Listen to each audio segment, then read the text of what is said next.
alive. Oh, it's alive. It's alive. It's alive. It's alive. I see dead people. Hot shit. Here's Johnny. Stop. We have such sights to show you. Bring the motherfucking ruckus. Fuck you too. She always starts off looking a little mild, but she warms her way up. Yeah. She warms her way up. Anywho, Or the whiskey warms my soul up. that's the much in the same way. Oh, where am I? Where am I? We are back for more Lillian Madwhip. Unbeknownst to the listeners, it's been fucking like months since we read the last one. I say you went out of town and we finished D&D. I work way too much. Yeah, we finished D&D. Well, we finished D&D. That was the main thing. And then the other Tuesdays we spent getting high at a drive-in theater. Yeah. So we're here. We're gathered for Lillian Madwhip Part 3. I want to do like. For everyone else, it's been 2 weeks since we read the last part. Oh, man. Let's try to recap as much as we can without actually going and looking at it. Sure. You want to start? Yeah, so Lillian Madwhip has, I guess it's like a weird connection to death. We don't actually know, like, if it's like an ability there's or like an a element. foresight. Yeah, there's an element of an ethereal figure. Yeah, the what's his name? The angel. Yeah, the angel, but it's not Charlie. It's not. Nope. I named them all Charlie. Nope, it's not Charlie. Anyway, we'll figure it out. Yeah, we'll figure that out. The doll that the dad takes away. Correct. Yeah. But she has an ability. She has a type of precognition, I'd say. Watches chapter 1. I've called it the Dead Zone because that's a TV show that has the same effect. She watches her brother die. Mm-hmm. Episode 2, it was her therapist. Yeah, it was her psychiatrist. Episode 3. Was that the one where the girl shows up and is burning things? Or is that later? No, it's later. Okay. I don't remember. Oh, episode 3 is the mall. No, episode 3 is the dead things in the backyard, I'm pretty sure. Probably. Okay. Yeah. And then I think episode 4 is Fire Girl? Is meeting Fire Girl at school. Yeah. And then I think 5 is, let's not give numbers. I just know that at some point we meet Fire Girl. We meet Fire Girl. At some point we go to the mall and kill an entire pet store. Yeah. And then we meet a different angel. Another angel, which we assume is Death. And then we cut back to parents who are acting shadier. Yeah. And they hide her the doll. And so she gets anxious and goes to school the next day and gets Fire Girl all whipped up.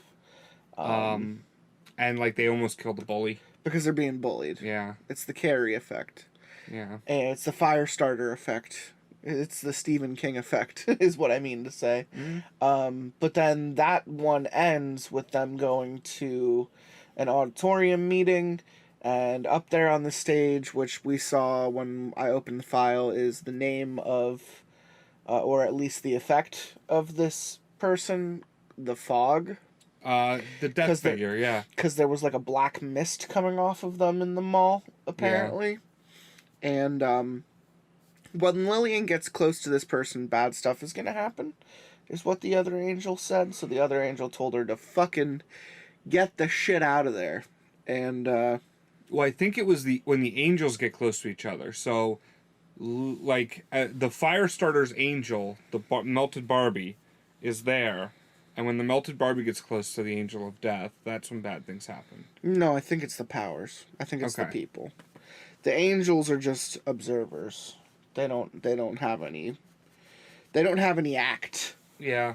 They're passive at best. Mostly informative. Fair enough. Because was demons. Because was demons. But at least was demons makes sense. Was demons is the effect of when you read an entire story and the twist the entire time. Was demons. And It's happened to us too many times. I have a feeling that this is going to lead to the parents were in a cult. They stole a baby or something. The kid isn't even their kid. She has weird, fucked up powers, and she's one of many. And someone in this cult is trying to get her back. There's something was demons going on here, specifically when the angels talk. I feel, because no one else can see the angels. No one else has talked about the angels. Like, the Lillian had to tell Firestarter that the Barbie doll was her angel, and even then she was like, "You're fucking weird." Yeah. But she convinced Firestarter that she had powers by essentially telling the girl that she's gonna trip and knock out her front teeth and hurt herself, and the girl goes and does that, and she didn't even mean for it to happen, but Firestarter saw it happen, so that's how Firestarter believes that Lillian has powers. We've seen Firestarter's powers. She in the second to last chapter of this last time we read, she lit an entire tree on fire. Doesn't she light the girl's backpack on fire as well? I think so, yeah. Yeah. She almost gets that kid. Yeah. She gonna fuck her up. Any predictions? Not really. I don't think it's cult related. You don't think there's a cult? No, I think it's just... Was demons. Yeah, happenstance that these two girls met. That, because the Firestarter was a transfer. So, I think it was just happenstance that... She is an orphan. She had murdered her family. Her family died in a fire. She had murdered her family in her sleep. With the fire, which does hurt her, by the way. She's not immune to it. Yeah. She has a pretty nasty scar on her face, I believe. Probably something like that, yeah. And her Barbie's burnt. And her Barbie is a reflection of that, yeah. Yeah, I don't know. I like the series. I think it's fun. It's funny. It's got its own little sense of humor. Yeah, I like... The writing style's pretty cute. I like being in the perspective of the child. Crazy little 12-year-old. Yeah. Because we were all crazy little 12-year-olds at one point. Yeah, I was. I was a little asshole. I'm the reason why I'm not having kids. Yeah, man. You're the reason I'm also not having kids. That's a joke. I'm also the reason I'm not having kids. You need to start by reading this one because if we go off of the title alone, I feel like you were meant to read this. My name is Lillian Madwhip, and where am I? It's pretty much exactly what I expected. My name is Lillian Madwhip, and I have no idea where I am. That's beautiful. My name is Lillian Madwhip, and I have no idea where I am. This is the teacher's lounge, Lily. That's Nurse Whitmore. At least, I think it is. It sounds like her. She's been the school nurse for 2 years. Before her, we had Nurse Faye, who never believed anyone was sick. She'd just take our temperature and tell us we were fine and send us back to class. Hey, hell of a job. One girl, Janie, went to see her because she felt nauseated. Nurse Faye sent her back to class, and she ended up turning into a human fountain in the middle of social studies. It was gross. Here's the question. Fountain from what end? I'm assuming top end. I'm going to say butthole because that makes it all the worse. Shit everywhere! There's shit! Doo-doo feces all over the walls. I sit up and look around. I've never been in the teacher's lounge before. Students aren't usually allowed in here. I heard that if a student goes into the teacher's lounge, they come back missing a finger. In Saudi Arabia. I've never known anyone who did it. Obviously, everyone I know has all their fingers. There's a big coffee pot with cups over by a sink and a bunch of tables with chairs. Nobody else is in the room with me and Miss Whitmore. What happened? I ask. Nurse Whitmore smiles at me in a way that says, I feel bad for you, but I'm happy thinking about it. You fainted in the middle of the school assembly, dear. That's right. The lady in black was apparently our guest speaker, and then the black fog was all over my feet, and then somebody started coughing. Oh no, the angel of death was the guest speaker. I feel like I can still see the smoke that surrounded her, leaking into the room from the other side of the door out on the hallway. How many are dead? I dread the answer, but need to know. Nurse Whitmore seemed taken aback by the question. I beg your pardon? She says. How many are dead? Nobody's dead, Lily. You just had a fainting spell. It can happen. There wasn't a gas leak or anything. But I heard coughing. I remember just before everything seemed to go black, like the smoke was covering my eyes completely. There was someone coughing in the crowd. Nurse Whitmore touches her cheek, kind of the same way my mom touches her chin. Like they're pressing enter on some search engine in their brains. Coughing? That was probably Drew Sanders. He's got asthma. Sweaty. That's all. Oh, he's got asthma. Well, I was like, why is dude sweating when he's got asthma? He's got asthma, sweetie. That's all. He's in my office right now. That's why we had to bring you to the teacher's lounge. I don't know Drew Sanders. I hope he doesn't die because of all this. Is he going to be okay? He'll be fine. He just needed his nebulizer. That sounds like space-age technology. What happened to the lady in the black? Nurse Whitmore looked puzzled. Who? The police lady who was at the assembly. Oh, you mean Officer Flores. I'm afraid I don't know. She probably left after the assembly. Police are busy people, after all. Nurse Whitmore stands up and brushes off her clothing. I guess adults get dusty a lot because they always seem to brush themselves off when they stand up. I wonder how the assembly was about anyway. Having fainted, I missed out on what Officer Flowers actually came to say. I bet it was about the dangers of people with angels of death hanging around pet stores. Or maybe it was to tell us that smoking is bad for your health. Can I go back to my class? She shakes her head. Your father is on his way. What the fuck is his name? We called him Pascal. That's but right. His name is Pascal. I don't need my dad right now. I need Pascal. He's outside in my backpack. At least I hope he still is. I left him and the pack by the swings before Meredith set Lisa Welch's stupid red backpack on fire. I didn't get a chance to bring them inside with me. I'm a little high. A little. What time is it anyway? Almost 11? It's a half hour. In a half hour, it's going to be lunch, and then after that, recess. I really need to get my backpack and Pascal back. I need to get my backpack. I left it outside by the swings. I guess being honest is the best policy. Nurse Whitmore explains accepts this explanation. Okay, but come right back with it. I'm sorry, Nurse Whitmore, but I can't. I've got to get Pascal and then find Meredith and tell her about Felix. I gave her a warning earlier about weasels, but I really don't think she's going to understand what I meant at all. I walked down the hall to the front, going past Miss Longbow's office with all his Eagles paintings.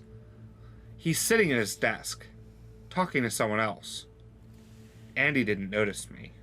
I'm glad, because I'm sure he'd probably come out and stop me if he did. Outside, my backpack is still sitting by the swings. Thank goodness. This is my favorite backpack. Really, it's my only backpack.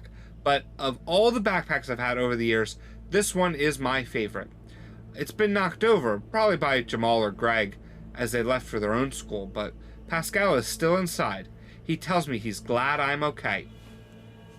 You shouldn't leave me behind, Pascal says, now more than ever. I know, I'm sorry. I know he forgives me because he's an angel and they're all about forgiveness. Well, forgiveness and punishment, I guess. And secrets. And fires. Pascal, I need to know where Meredith lives. You mustn't go to Meredith's house, he tells me. That creepy man I met at the hospital is after her, I remind him. We talked about this the other night, Pascal. You know she's in danger. If you go to Meredith's house, things will be much worse. Will I die? I can't answer that. What? What do you mean you can't answer that? You know everything. You can see the future even better than I can. You know what the plan is, Pascal. Why can't you just tell me if I die? There are too many outside elements at work here. The inclusion of Nathaniel and Duma and Rizel are setting things out of alignment. I get frustrated. Not because I think Pascal is keeping secrets from me, but because I have no idea what he's saying. What does all of that mean? The other angels are messing with the future? Pascal says, pretty much. I'm scared. I don't want to die. I was reading a really good book. I haven't finished it. Also, I kind of want a dog at some point, preferably a big one, that doesn't die easily, in case I run into Officer Flowers again. What's up with her? Why is she visiting my school? Was she looking for me? Maybe she was looking for Meredith. Maybe Officer Flowers is working with Felix and they're hunting for Meredith together. I need to find Meredith. Where does Meredith live? I insist. I can see my dad's car pulling up in front of the school. I wonder if he sees me over here by the swings talking to Pascal. I need to find out where Meredith lives before my dad notices me, because I'm not supposed to be talking to Pascal. I have to do it in my head or privately, because they'll take him away again if I start acting like he speaks to me. Even though he does. Pascal gives up and gives me your address, but insists that I not go there. I say it to myself several times. If you say something a bunch, it's easier to remember, especially if you didn't write it down anywhere. I guess I could write it down, but I see Nurse Whitmore come out of the school and start talking to my dad in the car. She sees me over here by the swings and waits for me to come over while my dad fills out some sign-out sheet for me. I walk over to the car. Nurse Whitmore is leaning into the window, talking to my dad about my fainting and how I should be okay to come back to school tomorrow, but it might be best to take me to see a doctor. Dad is just nodding quietly, not looking at me. I can't even really see his face to tell if he's angry or worried. Nurse Whitmore takes my backpack with Pascal and passes it through the window to my dad as I climb in the back. Lily, wait, Pascal says. I'm not listening though, because I'm trying to buckle up, but my vision is beginning to act wonky. I think I'm starting to see something before it happens. I try to focus so I can tell what it is. It's looking through the front windshield of the car as we drive down a road I'm not familiar with. Well, that's useful. All right, Lily, says Nurse Whitmore. You be well. We'll see you bright and early tomorrow. Thank you, I hear my dad said. He sounds weird, like he's coming down with a head cold. In my vision, we pull up alongside a small greenhouse. I'm looking at the mailbox. It has the number 86 on it. It's the same number as Meredith's address. We must be going to her house. That must mean I convinced my dad to go there so we can warn Meredith. Good. I know Pascal doesn't want me to go, but maybe my dad can help. We pull out of the school parking lot. Something smells familiar. The car. The car smells unfamiliar. Like when you get it, The car smells unfamiliar. Like when you take it to get cleaned and get back and it smells like someone else. Dad? I start to say. But it's not my dad's eyes looking back at me in the rearview mirror. They're too small. Too beady. Like a weasel's eye. I'm afraid I'm not, Lily, says Felix. I get goosebumps all over my arms and legs. Why is Felix Weaselface in my dad's car? Where's my dad? I yell. I unbuckle myself, but Felix shakes the steering wheel and the whole car weaves back and forth. It's real dangerous to be unbuckled when someone's driving reckless like that, so I buckle back in. I don't know what I was going to do anyway. Jump out of the car? I think I've seen enough roadside deaths recently. I don't want to be the next one. Wait, what did you do with my dad? I scream at Felix. Is he dead? Felix looks back and grins. No. Don't look back. That's how people get T-boned by giant trucks. Keep looking forward, you crazy weasel man. I wave at him to keep his eyes on the road, but I don't think he understands the universal signal for face forward, dummy. Your father is fine for now. You know, I thought about just coming for Meredith at school, but you're a smart girl, aren't you? Somewhat, I think. I know enough to stay buckled in and to look where I'm going, and that if Felix finds Meredith, he's going to kill her because he's angry about what happened to his son, Joey. I'm not top of my class smart, but I'm one of those kids who knows you spell it ketchup or catsup, and it's the same word. I figured the best bet was to wait for you to get home, and just have you take me to her. After all, I knew where you lived, but not her, and I knew you didn't know where she lived at first, but given time, you'd find out. I think Felix likes to listen to himself speak. It's all part of knowing people, Lily. I know how to learn the things I need to know and how to use people to get the things I want. Like your dad. Thanks to what I gleaned from you at the hospital, I was able to talk my way into your house easily. Where's my dad? I say as calmly as I can. Felix's lips curl up in a creepy weasel grin again. I'll tell you when this is all over. It really depends on if you give me any trouble or not. Pascal has gone quiet in the front seat. I think I know why. It's the same reason Raziel, the angel in Felix's locket, won't speak. Anything they tell me, Felix will know.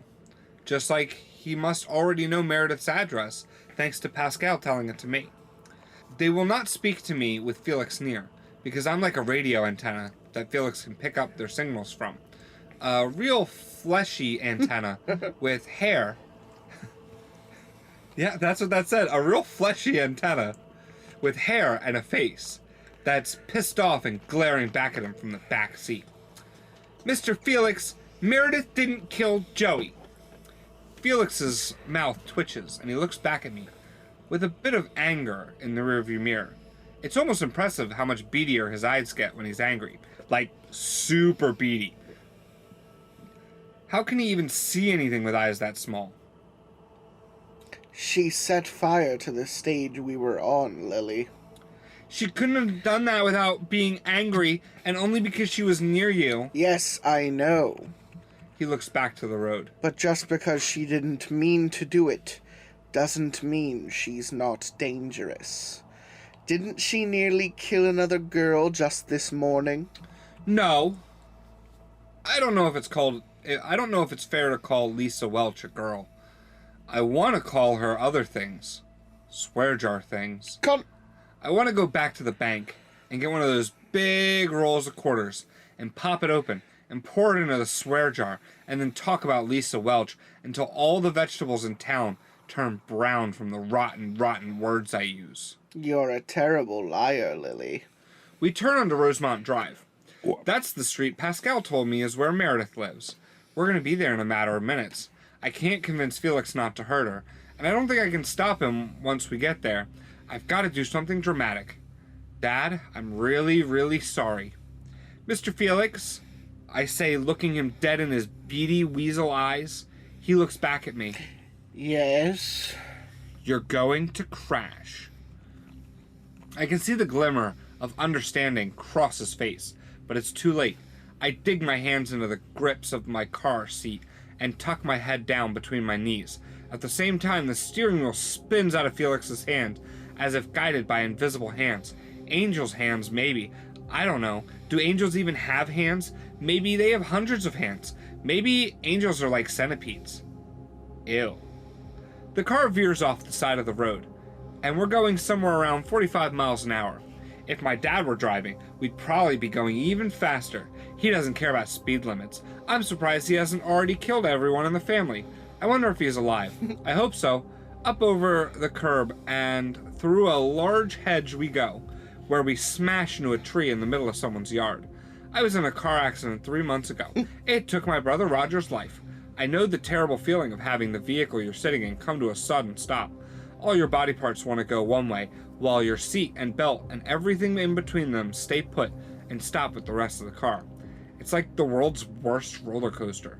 No one pays to get on, but everyone finds themselves riding it when they least expect. For a moment, everything goes black. I wake up, and I'm still buckled into the car seat. Felix is laying across the front, groaning and covered in glass from the windshield. The airbag deployed out of the steering wheel. That didn't happen when we got T-boned. I've never even seen an airbag deployed up close before. It looks soft. Too bad Felix went sideways. I bet he'd feel real comfy resting on that airbag. Well, my dad's gonna be pissed. This is the second car in 3 months that got wrecked. I can see from the back seat that all the front of his car is all crumpled up like it's trying to hug a tree. I hope we didn't hurt the tree too bad. Sorry, tree. Someone's at my door banging on the window. Are you alright? It's a lady in jogging clothes. It occurs to me that I should be grateful we didn't accidentally hit her. I should have been more careful about what I said to Felix. Speaking of Felix, he's making pain sounds and pulling himself up. There's glass all over his back, and I can see that he's got scratches down the side of his face. His nose looks bent funny. He doesn't look like he's entirely aware of what happened. Get me out. I screamed. Get me out! I screamed to the lady outside. I try to unbuckle myself, but the seat shifted, and I can't find where it's buckled in. Help! This isn't my dad! My shouting is just confusing her. I don't think she can fully hear what I'm saying, but she's trying to get the door open. It seems to be jammed. She pulls out a flip phone and is calling 911. Oh, thank God, yes. Call the police. Get me out of here. No, Officer Flowers. One of the front doors creaks like someone's trying to crush a soda can. I look over and Felix is no longer in the front seat. The lady on her phone is telling whoever's on the other end about a car crashing into a tree on Rosemont. I can hear her describing me as a frantic little girl. Lady, I'm only frantic because there's a crazy guy loose, and I don't know if he's armed or willing to kill me and you. Do you really want to die right after jogging? Nobody wants to die all sweaty and exhausted like that. I don't have time for this. I think Felix is still going to Meredith's. I can't sit here and wait. I've got to do something. Pascal tells me to stay put. Don't go to Meredith's, he says. I can't listen to you this time, Pascal. Even if it means I die, saving Meredith, I need to try. I slide down out of my seatbelt and wiggle to the floor of the car, then climb over into the front seat where I pull Pascal out of the backpack. Oh, my lunch is completely smashed. It's about lunchtime, too. That sucks. Now if I die, I'm going to die hungry. Hungry and my chest hurts. I think the seatbelt bruised it. Pascal won't stop telling me not to go. Stay put. Wait for the police. Trust me on Lily. You have to trust me. I trust you, Pascal, but I need to do this. The lady in the jogging clothes sees me climb out of the front, and she runs around to see if I'm okay. Lady, there's glass all over me, and I'm climbing out of a car that's wrapped around a tree. Does that seem okay to you? She finally notices that Felix isn't in the driver's seat anymore. Where did your father go? He may be injured. That wasn't my dad, I tell her. I'm okay. Please tell the police to head to 86 Rosemont. The bad man who kidnapped me is going there. You should sit down. She puts her hands on me and tries to guide me away from the car instead of doing what I told her. I shrug her off and run through the giant hole we made in someone's hedges. Other people are coming out of their homes or pulling over in their cars to see what happened. My dad's poor car is hissing. It sounds like a big metal snake. Maybe one of the tires is losing air. I can't tell exactly what the noise is. I don't even really care. I'm trying to drown out the sounds of Pascal in my head and pay attention to the numbers of the houses. I can hear the lady in the jogging clothes behind me yelling for me to come back. Over it all, I hear sirens. All over it. Over it all, I hear sirens. I hope they get here in time. I forgot about Felix Weaselman. We didn't mention Felix Weaselman. Yeah. Because we forgot about him. We did forget about him. Meredith Killed his kid. Burned down a house. He was her former foster parent. Wasn't that the thing? Probably. She's burned down like every fucking house she's been to.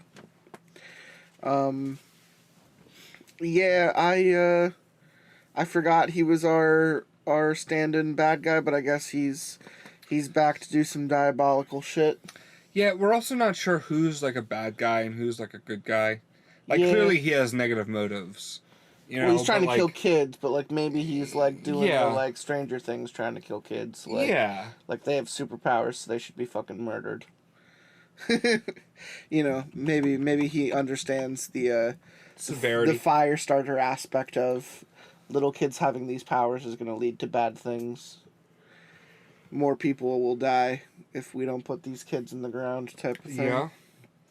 My name is Lillian Madwhip, and this is the worst day ever. That's the name of part 10. We're on part 10. Yeah, part 10. How many are there? I don't fucking know. Okay, fair enough. My chest really hurts. I just need a moment. Just need to sit down by this tree. I wasn't feeling so bad after the car crash I just caused a bit ago, but the seatbelt really dig in, and I'm not used to all this running. Have I still got Pascal on me? Yeah, good. He's telling me to just rest here. Relax, let the police deal with Felix. Don't go after him. I can't rest here, there might be ants. I don't want ants crawling all over me if I fall asleep under a tree. Besides, I've got a better chance of stopping Felix because all I have to do is get near him and tell him to buzz off and never return or something. I hope that works. Where am I? Where even am I? What house number is this? 64? There are way too many houses on this street. Gotta get to Meredith. I feel really out of breath. Pascal is still trying to stop me. He's saying, Lily, if you go. Yeah, I'll die. I feel it. I know he's right. Pascal's always right. But if I know it, maybe I can change it. I don't have to die. I don't want to die either, jeez. There's nobody better at not dying than me. Who else can see death coming? Nobody. Even the lady in black who works with the angel of death can't see it coming like I can. I just gotta be focused when I get there. Stop Felix, help Meredith, and... oh, my chest is really, really sore. I better got a big old seatbelt-shaped bruise on it. Maybe I'll just relax here a bit, like Pascal says. Oh, nope. I gotta get up. I gotta get to 86 Rosemont, the greenhouse with the white window frames that I can still see in my head, but it's getting darker, like the memory is fading. I get to my feet, check my shoelaces because I don't want to trip over them when I'm saving the day, and have that be the way I die, then start to run down the sidewalk again. Felix is nowhere in sight. There's sirens back behind me, probably pulling up to where I made Felix crash my dad's car. I wonder where my dad is. If Felix had his car and Felix answered our phone at home, he must have done something to my dad. I don't want my dad to be dead. He was going to teach me to play the drums like Roger. And the harmonica, though I'm less interested in that. Don't be dead, Dad. There's a greenhouse ahead. I recognize the mailbox. A black car is parked in the driveway. It probably belongs to one of Meredith's foster parents, or both. Maybe they only have one car. Not every family has a car for each adult, after all. Then again, maybe they didn't go straight home after whoever picked Meredith up from school.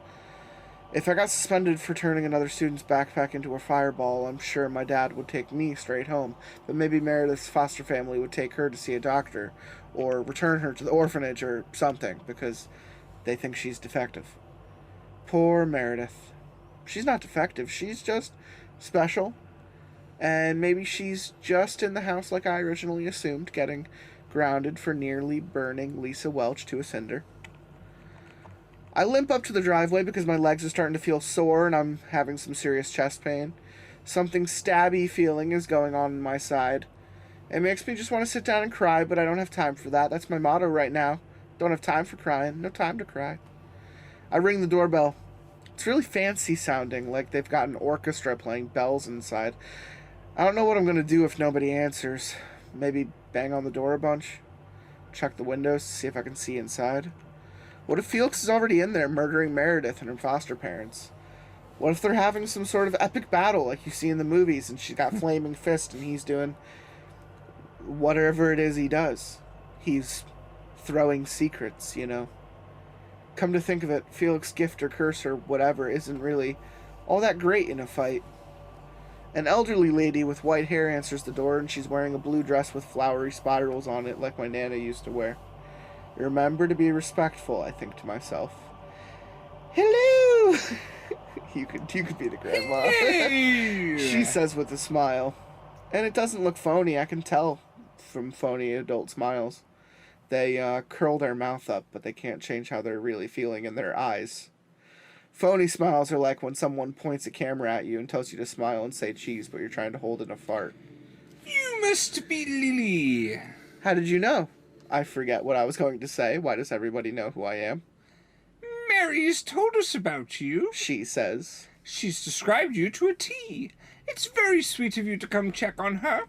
I know that the whole incident in school was some sort of mistake. She's up in her room if you've come to see her. Would you please call the police, ma'am? I ask as politely and calmly as I can. I'm about ready to double over in pain. And she sees me clutching my side and trying to stay upright in the doorway. Oh dear. Are you all right? There's a weasel-faced man coming to hurt Meredith, please. She steps aside and gestures to a set of stairs. The house is really nice inside. They've got carpeting all over, and unlike the carpeting in my house, it looks like they can vacuum it regularly. Ours looks like someone regularly spills coffee on it. Probably because someone regularly spills coffee on it. You go see Mary and sit down. I'll get on the phone, okay? Would you like something to drink? No, thank you. Actually, I could use some lemonade, but it might hurt to swallow. I hobble past her and hold the banister as I drag myself up the stairs. And even the banister is nice. It's like all polished and smooth with no splinters sticking out. Meredith's lucky her foster parents keep their house really clean. There's 5 bedrooms on the 2nd floor, and Meredith's is probably the one that's on fire. Only none of them are on fire, and I don't smell smoke either. Well, that's good. I gotta be careful, though, because when I'm this close, if she's angry, she might burn the whole house down, not realizing I'm in it with her. Meredith! I call. I really just want to sit down. She pokes her head out of her room at the end of the hall. Lily? Or you could be Meredith. Lily? She's a little girl, you fuck. Yeah. Not old woman. I walk slowly down the hall to her. My back and neck are starting to throb as well. Are you okay? I ask. Her bedroom has wood paneling. At least I hope it's just paneling. Maybe there's a brick underneath. That'd be safe. Bricks don't catch fire, do they? I hope it isn't something shoddy underneath or super flammable. Pascal says it's plaster underneath the fake paneling. He's such a help. I don't see myself getting burned to death, so I'm trusting my ability to see things before they happen to warn me. I've got to be very careful. I still have that feeling that I'm going to die, and I need to be ready to react if the moment comes. Meredith sits down at the desk with a lamp and a glass cage that's got a turtle in it. Oh my god, so lucky! I wanted a turtle. I've had 2, Donatello and Raphael, but I was looking at one the other day that would make a good Leonardo, and it died. Along with every other animal in the pet store. And a couple people in the food court, apparently. I can't believe anyone trusted Meredith with a pet. I guess turtles aren't too easy to burn. Just gotta hop in water to put themselves out. I'm alright. Meredith looks at her feet. I think she does that to keep her hair hanging in her face over the scars from the fire that killed her parents. Okay, look. I lean in the doorway and watch the turtle try to climb the glass of its tank.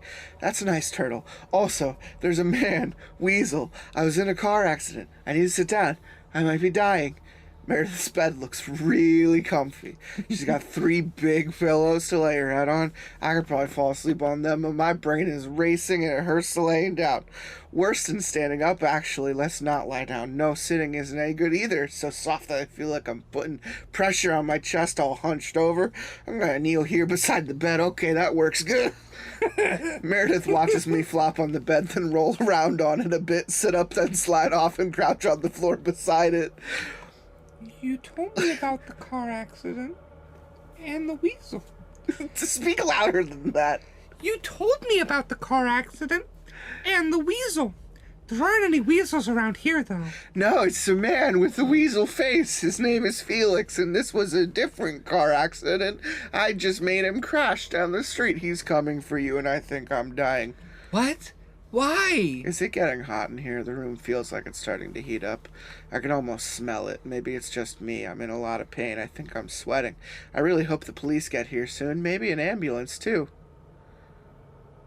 Why? Which part? I can't catch my breath.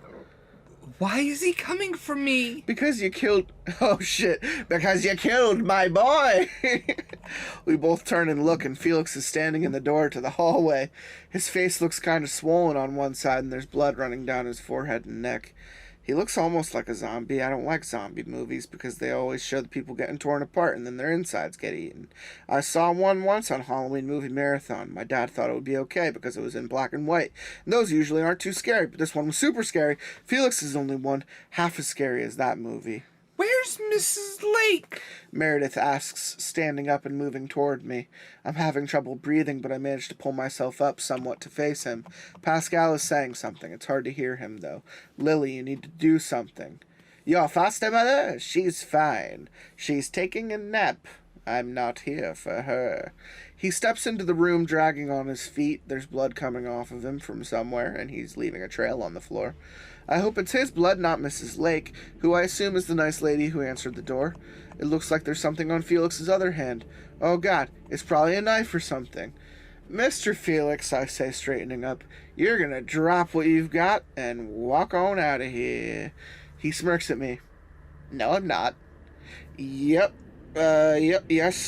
you are. Really? Now? It's not working? Now? What gives? Felix steps towards us. Meredith moves closer to me, and I put my arm around her. Mostly because I think I'm going to collapse, and I don't want to collapse. This sucks. Did she tell you, Meredith? Blood runs down over his eye. So gross. Can we pause this showdown and you go wash yourself up, please? We can take turns if you promise not to kill Meredith while I'm trying to fix whatever's digging into my side. In fact, let's both call this whole thing off and just go get checked in at the hospital. Tell me what? What a good friend she is, keeping secrets from you. What secrets? Meredith looks at me. I start to shrug, but that makes shooting pain go up my side. He's trying to get in your brain. Burn him, Meredith. That's right, Meredith. Burn me. Burn me like you burned my boy, Joey. Remember him? Remember the carnival? He moves closer and we step back. We're running out of space in the bedroom. It's a big bedroom, too. I wish my bedroom was this big, and that I had that turtle, and that I wasn't here, dying from internal injuries or something, or dealing with a crazy man. The hell? That was an accident. Meredith mumbles. She holds me up. I really appreciate her holding on to me. I didn't mean to cause the fire. It's never just happened like that before. Mr. Felix, you're going to jump out of that window, I yell. Felix shakes his head and makes a face like I'm some sort of idiot. Will you knock it off? He looks back to Meredith and steps towards us again. I know it was an accident, dear. I know you didn't mean to hurt anybody then. So then why do you want to kill her? I say angrily. There's just enough strength in my legs to step between Felix and Meredith, so I do it. Lillian Madwhip, human shields. This is where I die, right, Pascal? Oh, he's over on the bed and he's gone quiet. Stupid angel. When did I ever say I was going to kill her? He shakes his head again, this time with amusement. But there's blood running down his face, so it's kind of hard to see the funny in all this. I'm confused at this point. You said, I said that I needed to protect the rest of us from her, you silly girl. People like you. And me, not simple, plain, ordinary people. Don't you see what happens when people like us come together?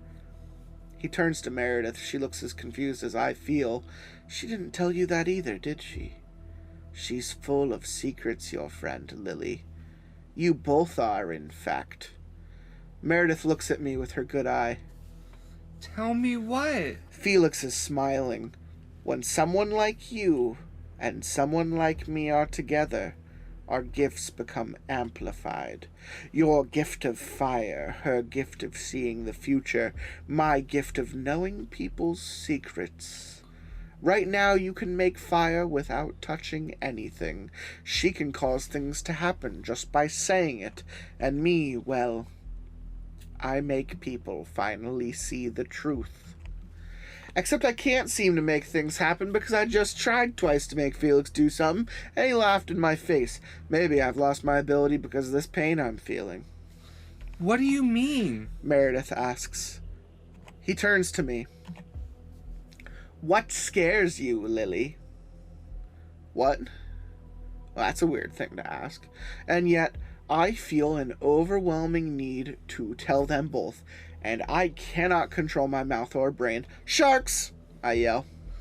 Sharks are terrifying. They've got multiple rows of teeth. It's like God said, I'm tired of people going swimming in my oceans and bothering all the fish, so I'm just going to make one fish that's huge and has a zillion teeth and crazy eyes, and all it does is eat you. Yeah, thanks, God. Thanks for sharks. Felix blinks. Yes, but what else scares you? Clowns, I admit. I don't understand why anyone thought up clowns. They're pure nightmare fuel. Felix is frowning at me. I guess those weren't the answers he was looking for, because he clenches his free hand up to his fist and looks about ready to hit me with it. No, you're afraid that your parents think you're some sort of freak and that they don't love you. Oh, yeah. Yeah, that's pretty true. After all, if I didn't exist, they'd probably still have Roger, and my dad loved Roger. Yeah, Mom did too, but not like Dad did. Sometimes I think they both love me, but the things I say scare them, and I don't want them to think I'm a freak. Meredith watches us both quietly. I don't get it. I don't either, to be honest. Sure, Felix made me say what scares me without me being able to control it, but I would have willingly told them both about my fear of sharks and clowns. I don't have to be forced out of me. Why don't you tell your best friend what you think of her, Lily? Felix grits his teeth with a smile. That's that phony smile I was talking about right there, or maybe he's just in pain like I am. After all, his face looks like it's pretty jacked up. You scare the bejesus out of me, I say. Oh no. Okay, I didn't want to say that. Meredith's my friend, and yeah, it's true she scares me, but I would never tell her that because she's my friend, and because it might piss her off and then cause her to burn me alive, like she did to Felix's son Joey and her own parents. Felix waves his hand like a magician. Isn't it nice to hear the truth for a change? Meredith looks at me, and I can see that she's hurt by what I admitted. Her lip is quivering, which is a typical sign that somebody's about to cry, and I take her hands and I squeeze them, and I stare at her, maybe a bit too much, but I better blink so I don't freak her out. You scare me, but you're my best friend. After Jamal. And Pascal, really. You're my third best friend, and I was just in a car accident for you. But yeah, your fire powers are terrifying, I'm sorry. Felix shakes his head. What else? And your face kind of looks like a candle. Oh, Jesus, I'm sorry, Meredith. Stupid Felix. Knock it off. But I don't care how you look.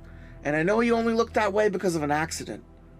I turn and give Felix my super angry stare. What does any of this have to do with me, with you protecting me from her? The temperature in the room is getting toasty. I think I can see the air waving like it does when you're outside in the summer, and I can see the heat rising off the street. Is this Meredith? Is she doing this? Why can't I make Felix leave? Silly Lily. I'm going to take Meredith and teach her. Teach her how to use her gift the right way, on the right people. After all, I know all her secrets too. Meredith stiffens. I squeeze her hands again to try and calm her. I don't know if things get even stronger with the three of us in the same place, and if that's what's causing the whole room to heat up. All I know is I need to calm her down and get Felix away from us. And go to the hospital, because something inside me is sending a really bad stabby stab down my side. Felix holds out his hand. He was keeping hidden away at his side, and in it is some folded up piece of paper. Time to tell Lily what your secret is, Meredith, my girl. Meredith is visibly shaking. I don't know what's going on inside her, because I just had to deal with it. She's trying to keep from letting the thing in her head come out of her mouth, and I admit that, though I'm actually curious what secret she's got, so I just raise my eyebrows and watch. It wasn't an accident. She finally blurts out. What wasn't an accident, I ask. She looks at me, and her cheeks are deep red. I can't tell if she's embarrassed or getting a fever, even the side of her face that's burned is blushing. I set the fire that killed my parents on purpose. Okay, well, I'm horrified. I also can't stand up anymore, so I slump down in the chair by her desk. It wasn't really because of what she told me, but it probably looks that way to her. It's not what you think. Meredith tries to pull me back up to my feet, but I'm in too much pain, so I resist. They thought I was a monster, like yours do. After the fire at the carnival, they started locking me in the basement. They would have killed me if they could. I couldn't make it happen again. The flames out of nowhere. I didn't know what else to do, so I used some stuff in the basement to start a normal fire and hoped that the fire department would be called and I'd be found. I didn't mean for them to die or for this to happen to me. She gestures at the scars on her face. Felix steps forward and puts a hand on her shoulder. She tenses at his touch, but then seems to relax. I can't look at either of them. I don't know what to do anymore. The heat in the room is making me sweat, and I want to cough, but I'm afraid coughing will make the pain in my side flare up. "They deserved what they got, dear," he says in a creepy, comforting tone. "Besides, you're leaving the best part out." I don't know what you're talking about. Sure you do. The best part was, deep down, you liked burning them. I finally do look at the two of them, and Felix has an arm around Meredith, and she's hanging her head, ashamed but nodding at the same time. I did like it. She whispers, her voice eerily calm, like she just admitted that she likes boy bands, not that she liked murdering her parents. Oh my god. Pascal, tell me this isn't happening. He tells me that it is. Nathaniel told us that she burned them. Why would I assume otherwise? Why can't I stop this? I ask him. Why can't I make Felix leave? You cannot make a person act against their own nature. Okay, great. I don't really know what that means, and I don't exactly have time to look it up because I'm probably dying here. Felix takes Meredith by the hand and starts to walk her away from me. "Come with me, my dear." And Meredith pulls away from him and steps back towards me. I'm not going with you. Lily's hurt and you're evil. "Thank you, Meredith." "Evil?" He acts offended, putting a hand on his chest like she stabbed him in the heart. "I'm not evil. I want to help you learn to control your gift, to help other people, to hurt the people who deserve it. Your foster family isn't going to understand any better than your real family did. And you owe me a life for a life. You took my son away from me. It's only right that you take his place." "Leave her alone," I croak, clutching my side. Downstairs, someone bangs at the front door, and I hear yelling. Hello? Is anybody home? I'm looking for a little girl. Oh, I hope they're talking about me, because I want to get out of this house right now. Crazy in here just doubled. Felix looks at me, and I get the feeling he's staring into my soul. His weasel features clench up, and then his mouth curls into one of those creepy half-smiles. "You want to talk about evil, sweetie? Your best friend Lily thinks you're the evil one." "That's not true!" I can't hold it together, and I slip out of my chair. Now is a completely suitable time to cry, so I do. I want my mom, and my dad. I even want Roger. He would kick Felix's butt. He wasn't strong or anything, but Felix doesn't seem like he's in that good of a shape at the moment either. Jeez, look at all the blood on him. I bet I'm bleeding like that inside. I wonder if I'll get an airlift to the hospital after all this. Felix turns to Meredith and takes her hand again. She's looking down at me and holding his hand in return. Not just him holding her hand, she's holding it back. "Meredith, don't listen to him. He's a weasel. A trickster." "I told you I know all her secrets," he sneers at me. Let's go. Meredith says quietly. I don't need a friend who lies to me.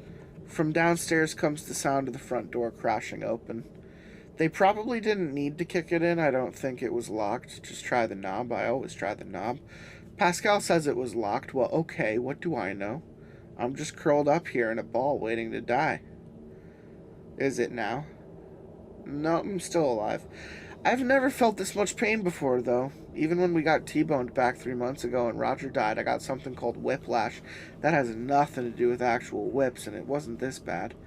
Someone's running up the stairs. I hear each heavy footstep.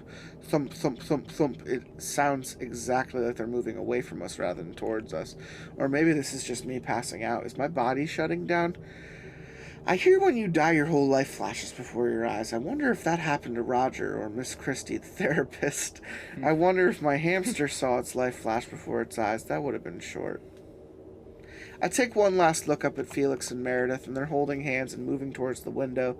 She has one of those latched windows you can open easily. The ones in my room, you gotta get an adult to pull these little tabs on the side to slide them up. I wonder if I can get my parents to get me windows like these. Or Meredith, has, or had, I guess. Any, assuming I live. Where am I? Where am I? Oh yeah, Meredith and Felix stepping past me to the window, silent as mice, where the sound of someone approaching from the stairs is getting dimmer and softer. And Felix has a look of confusion on his face. And he's saying something to Meredith, but I can't hear him. She's looking over her shoulder back at me and is mouthing something too. My insides feel like they're clenching up, and I smell charcoal, like when my dad used to grill to barbecue stuff in the summer. And speaking of summer, the temperature of the room is rising again. There's a high-pitched whistling like a tea kettle. I don't like tea. How did someone come up with the idea of soaking old leaves in water and drinking that grimy stuff that comes off them? That's just crazy. A lot of food is crazy if you think about it. Oh no, Meredith must be losing it. There's smoke filling the room. She's probably setting everything on fire because Felix told her that I'm scared of her and think her burns are ugly. I can feel the heat, but I don't see the flames, just the smoke. Smoke starting to roll over me like waves. I'm on the beach and the smoke is the ocean. I'm just gonna lie here in the smoke and let it cover me, I think. I can drown in the ocean. It's peaceful. It's quiet. But of course it's not the ocean, it's not Meredith. I know it's not, just like Pascal told me. Just like I felt it before, it's death coming for me. The angel of death and silence, Duma, the woman in black. She's here in the doorway to the hall, looking at the three of us as Felix and Meredith are trying to climb out the window, and I lie here on the floor. 4 of us in a room, really? 4 at once? 2 weeks ago, there was just me and Pascal, and now I'm lying here on the floor of Meredith's bedroom while she runs off with Weasel Man to go be super assassins or something, and the angel of death just pops by and goes, "Hey, I heard you guys were having a party." This is the worst day ever. I think we got one more. Well, bit of a change of pace. Yeah. My name is Lillian Madwhip, and I'm having a picnic. Pass the potato chips, Lily. That's my brother, Roger. Pass the potato chips, Lily, you fucking nerd. He's 6 years older than me. We both like potato chips. Who doesn't? Even my pet Raphael likes them. Raphael is sitting on the tablecloth next to me. He's so cute. I give him a potato chip and pass the bag to Roger. Raphael chomps on the potato chip. Thank you, Lily. Roger smiles at me. You're welcome, I tell him and smile back, popping a potato chip in my mouth.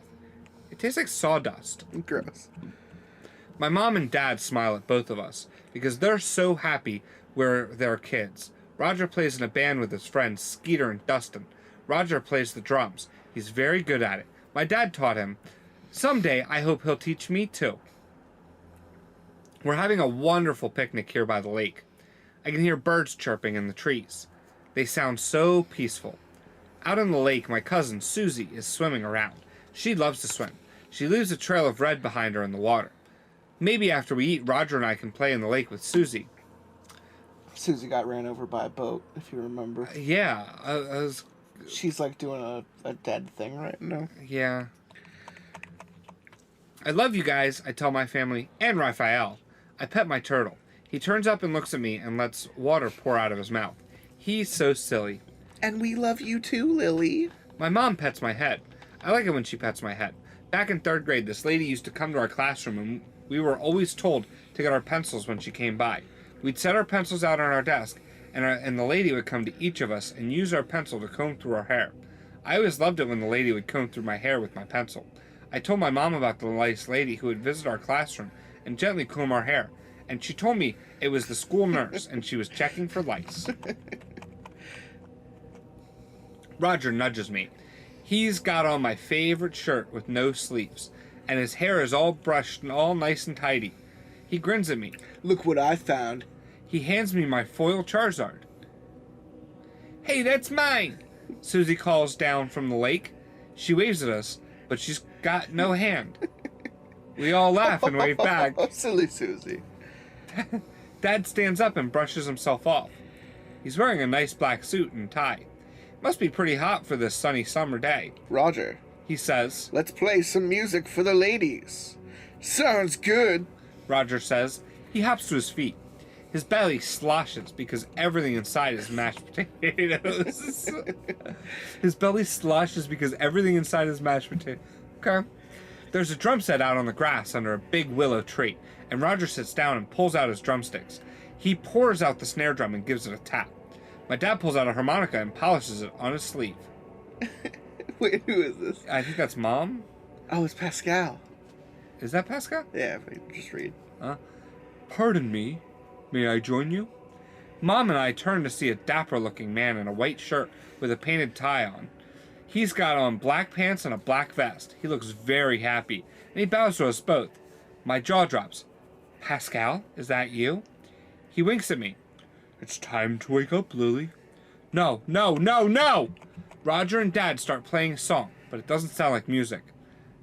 Dad blows into the harmonica and it makes a sound like a siren. Roger strikes the drum and it sounds like crashing and things breaking. It's not a very good song, but it sounds typical for what Roger used to play when Skeeter and Dutton were over. What was Dutton? I think she's losing it a bit. Out on the lake, Susie is screaming and headbanging to the bad music. Her head kind of bends further back than normal, so she really whips her hair. I imagine that if she had hands, she'd be doing devil horns or something. I imagine if she had hands. That's where you put your index and pointer finger, or your index and pinky finger, up and hold your middle and ring fingers down with your thumb. Roger used to love to do devil horns while rocking out. Oh dear. Mom says, and she stands up, walking over to the barbecue grill. Something's burning. Black smoke is coming off the grill and forming dark clouds in the sky. I can smell the hot dogs and hamburgers burning, and it's upsetting because I really wanted a hamburger, but not if they're burnt. Get them out of here, I yell to Mom. She turns and looks at me, and her face is all waxy and melting.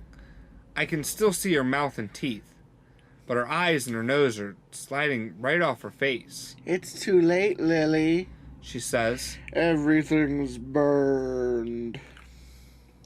Pascal puts his hand on my shoulder. I warned you, he says sadly.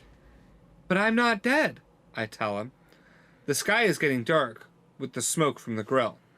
Out in the lake, Susie sinks below the surface of the water and leaves nothing but a big red spot where she was.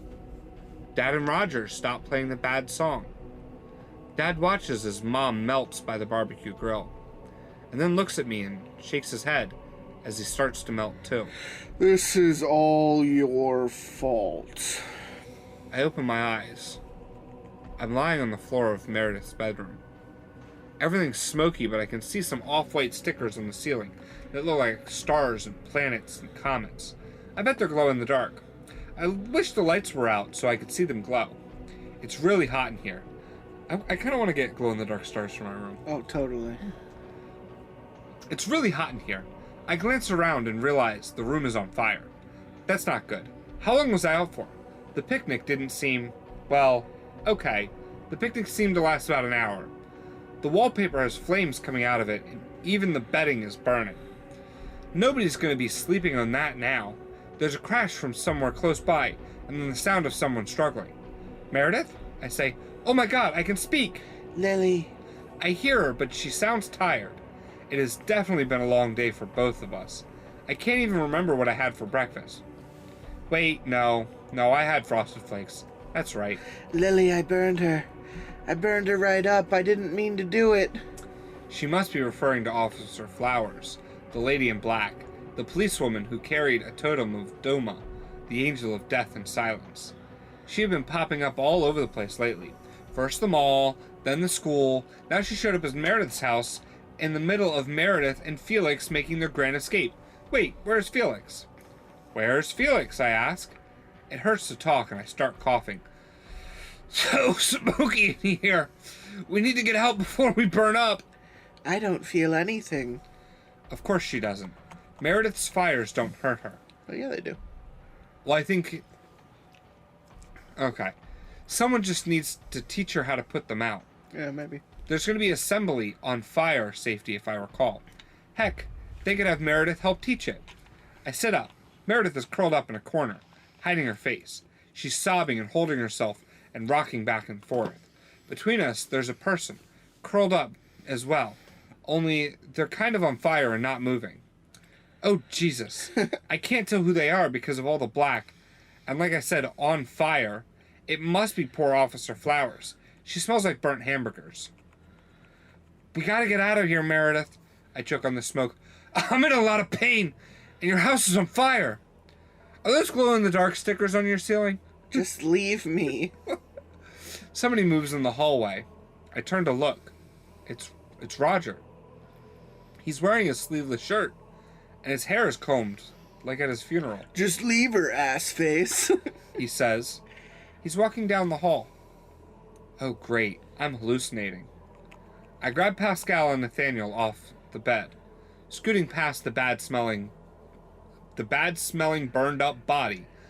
I crawl over Meredith and hold out Nathaniel. Nathaniel says we need to leave. She takes her melted Barbie and hugs him to her chest. Outside, I can hear fire engines, sirens. I wait, looking at her. Come on, Meredith, snap out of it. She looks back at me, tears in both eyes. I still wonder if she can see me with that milky one.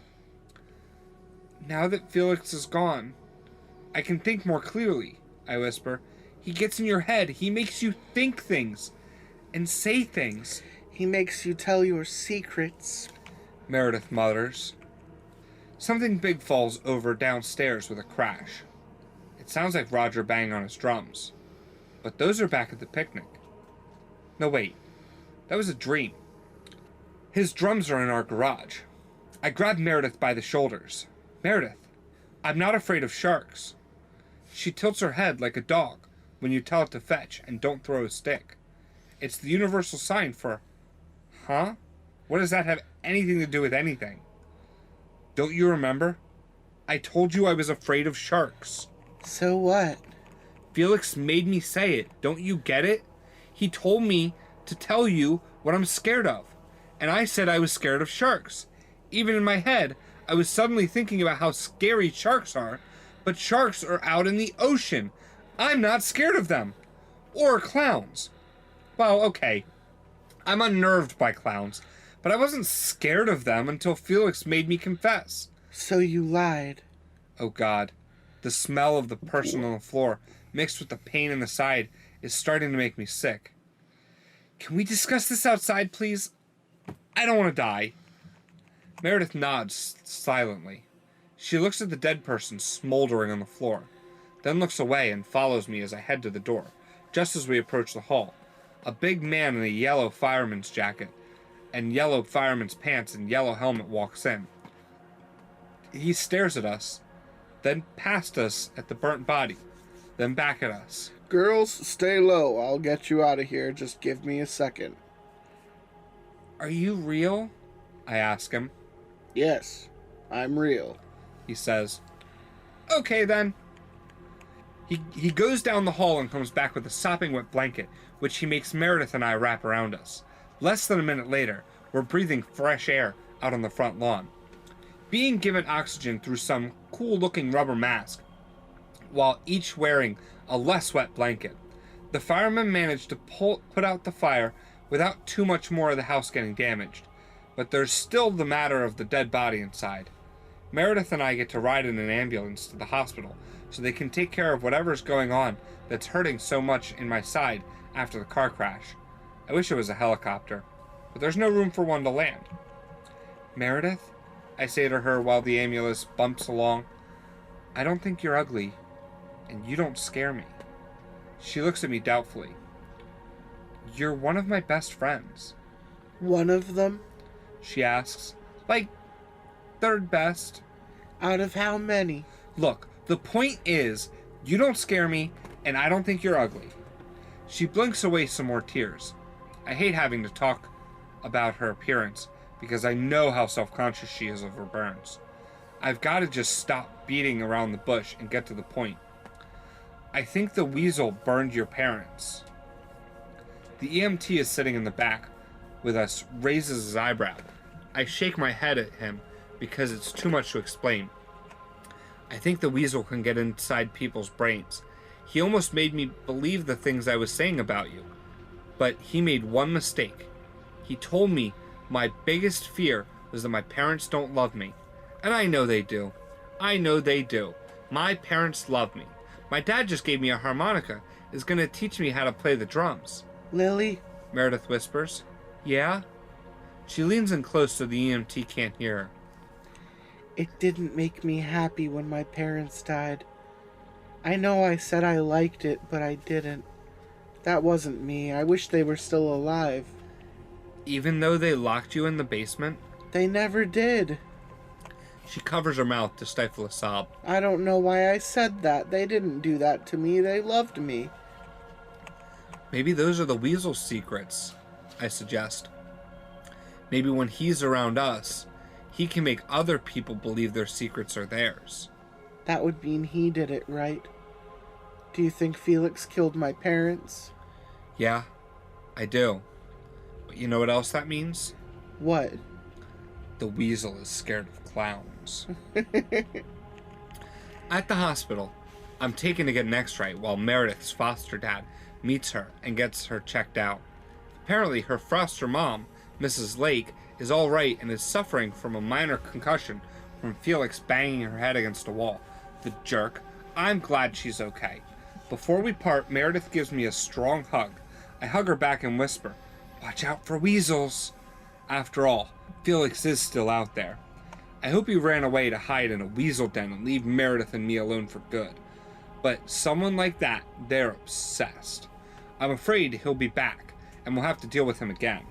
The x-ray shows 2 broken ribs.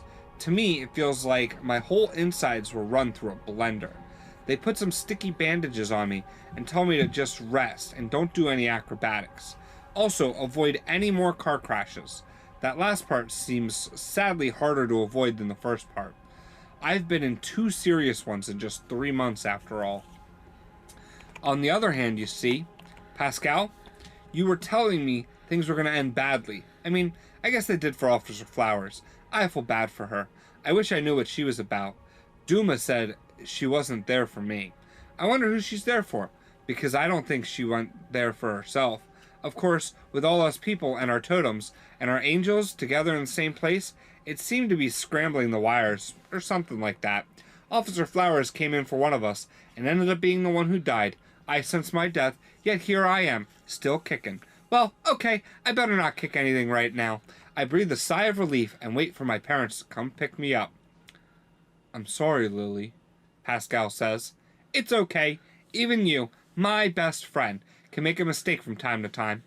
My mom eventually comes into the room, red-faced. She's been crying at the sight of me lying there waiting, all bandaged up. She breaks into crying again. She doesn't normally cry all that much, but maybe the whole thing with losing Roger in a car crash and then having to go to the hospital because I was in another one, it's probably been all too much for her. We hug and I pet her head. It's okay. I'm okay. I saved Meredith. I know you did, sweetie, she says, kissing me on the forehead. I suddenly remember that I don't know what happened to Dad. Is Daddy okay? Mom looks at me and holds my hands. She squeezes them just a bit too hard. I don't cry or pull away, because I need to let her do it. She shakes her head so slowly, so very, very slowly. She blinks away tears. That man that attacked you, he apparently tied up your father and put him in the trunk of the car. Oh, God. He was in the trunk the whole time? The car that I made crash? If I hadn't made Felix crash the car, maybe. I start to cry with her and hug her, even though it hurts to be hugged. He's in intensive care. He suffered a lot of internal injuries, but he should be okay. Can we go see him? Sure. We can go back there and wait together, okay? She takes my hand, and we head down to the ICU. I get this churning feeling in my butt. Say that one more time. Say that one more time. I get this churning feeling in my gut as we walk past nurse's station. Yeah, that's what I thought. That's what I thought you said. I Let me get tell you about a churning feeling in my butt after I eat some Taco Bell. Yeah. I get this churning feeling in my gut. I can't get past it now. I get this churning feeling in my gut as we walk past nurses' stations and doctors' offices. Maybe it's the pain medication they gave me earlier for my ribs. As we walk, I look down at the shiny tiles. Maybe it's the toasted cheddar chalupa I just had. I, Churning feeling in my butt. I wonder how much mopping has to get done to make this place always look so clean. Specifically after I'm done churning everything out of my butt.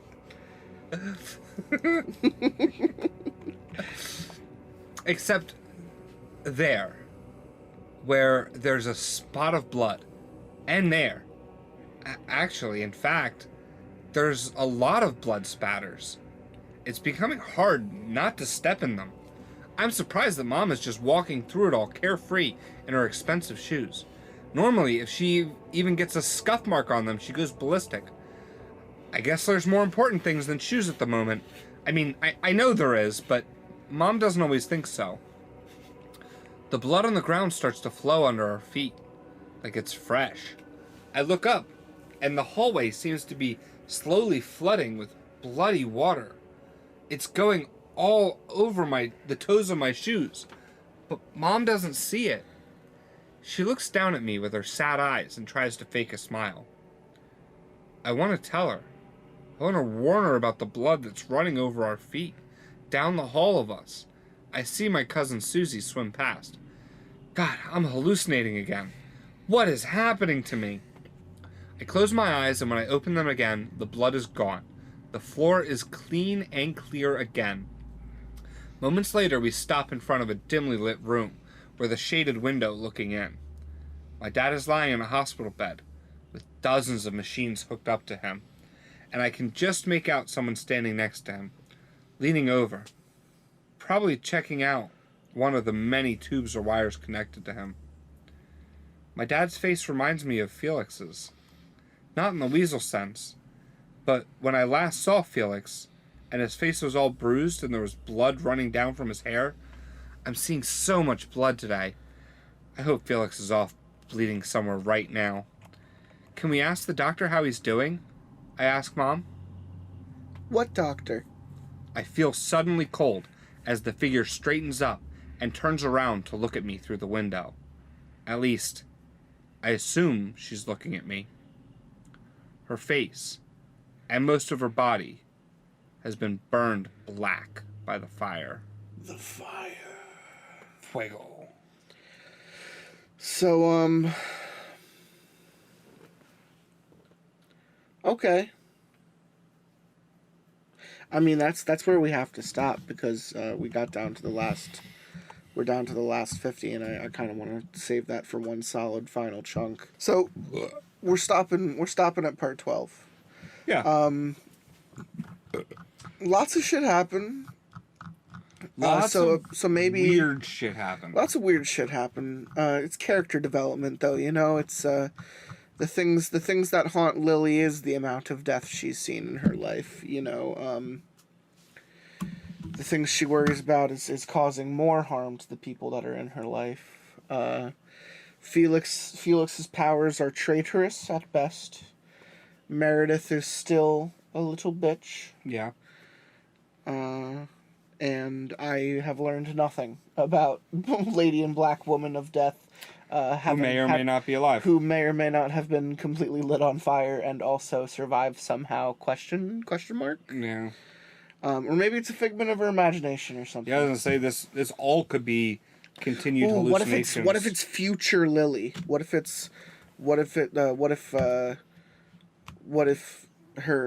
the vision she sees of a woman in black is just her, as the visage of death? I don't know. That'd be pretty cool, I guess. A lot less was demons this time. Yeah. A lot more X-Men superpowers. Mm-hmm.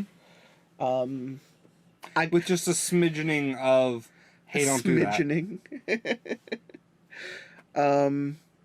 They're, steady course towards the finale.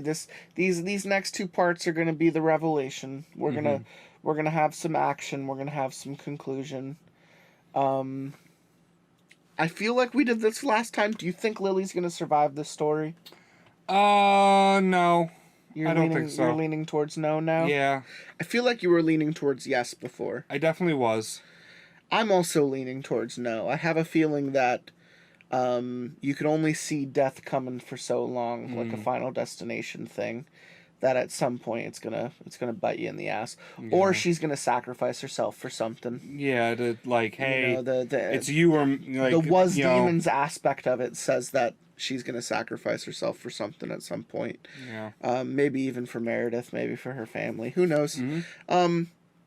She didn't seem to hate the idea of maybe being dead. You know, when she was seeing the hallucinations of her cousin and her brother and shit, and her family back together. It's only when the illusion started to drop that she was like, "Oh no, wait, I'm alive. There's stuff going on. I have to protect these people." I feel like she would find peace in not dealing with death every day. Yeah, I agree with that.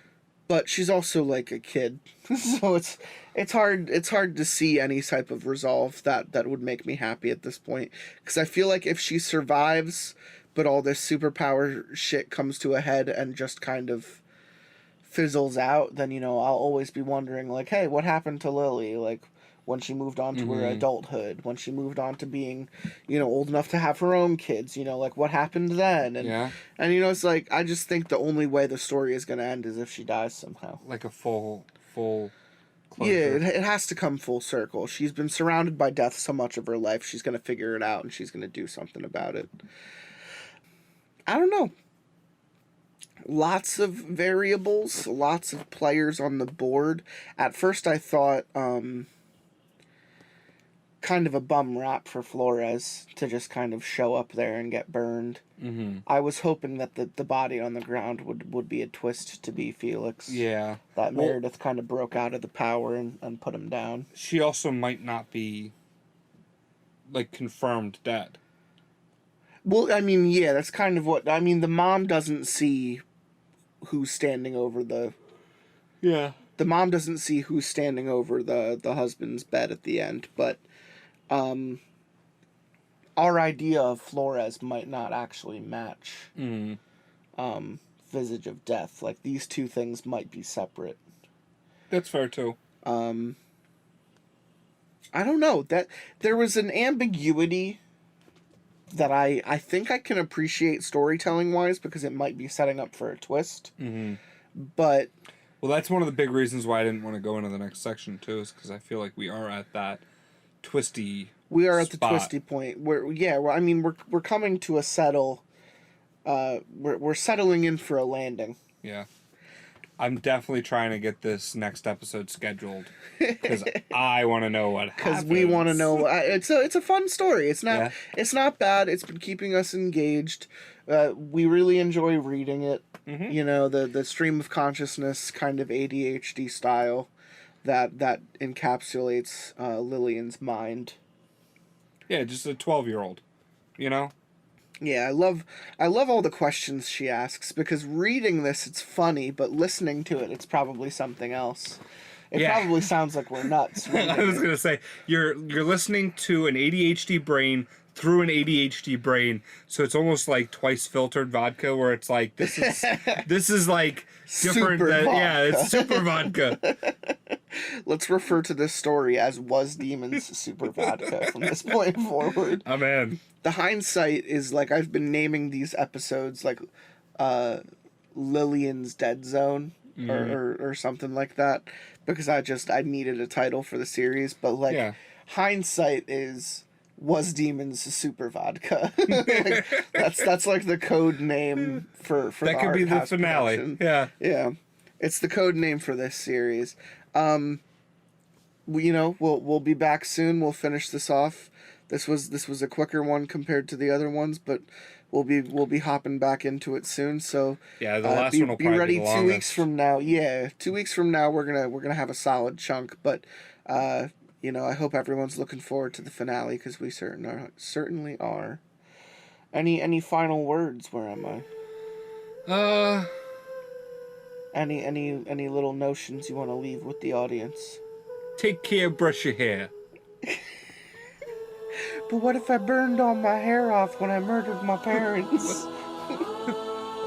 Well, don't do that.